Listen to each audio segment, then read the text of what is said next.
दिवसाची सुरुवात येशूबरोबर.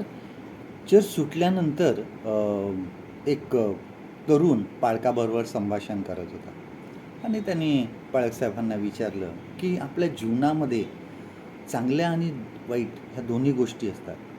ज्या आपल्या मनामध्ये सुद्धा आणि त्या आपल्या जीवनामध्ये असतात. पण पुष्कळ वेळा वाईट गोष्टी ज्या आहेत ह्या जास्त वाढतात आणि चांगल्या गोष्टी आहेत त्या मानाने कमी वाढतात. असं का होतं?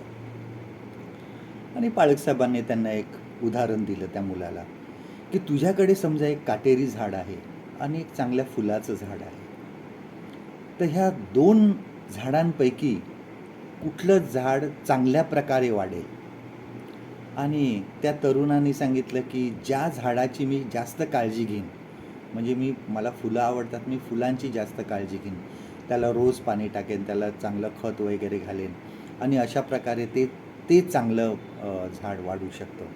पाळकसाहेब त्याला म्हणाले, बरोबर आहे, की काटेरी झाडाकडे जर पूर्ण दुर्लक्ष केलं तर ते वाढणार नाही आणि जे चांगलं झाड आहे ते फक्त वाढलं जाईल, कारण तू त्याची जास्त काळजी घेतो.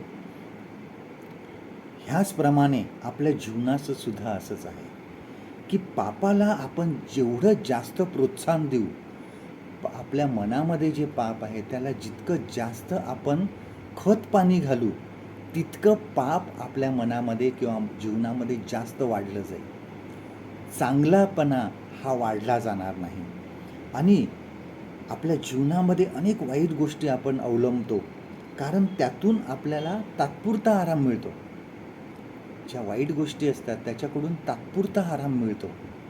काही लोकांना खूप ताणतणाव असला की ड्रग्ज घेण्याची सवय आहे.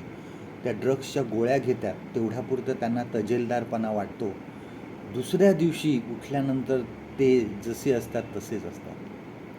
त्यांचा तणाव कमी झालेला नसतो, त्यांचा कामाचा ताण कमी झालेला नसतो, त्यांचं टेन्शन जे काही असेल ते कमी झालेलं नसतं आणि मग त्याच्यामुळे ते परत ते ड्रग्ज घेत राहतात सतत आणि मग ही त्यांना सवय लागते, त्याचं व्यसन लागतं.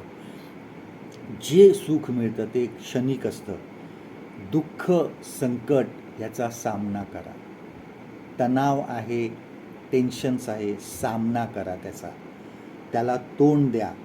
सुखाची व्याख्या आमच्या जीवनामध्ये काय आहे हे नक्की ठरवा आणि त्याप्रमाणे जीवनामध्ये पुढे जा.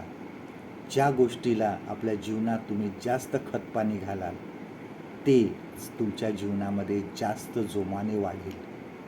आजचं देवाचं वचन आपल्यासाठी हे आहे, नीतिसूत्र ह्याचं 16वा अध्याय 17वं वचन, प्रोव्हर्ब्स चॅप्टर 16 अँड वर्स 17. दुष्कर्मापासून दूर राहणे हा सरळांचा धोपट मार्ग होय. जो आपला मार्ग धरून राहतो तो आपला जीव राखितो.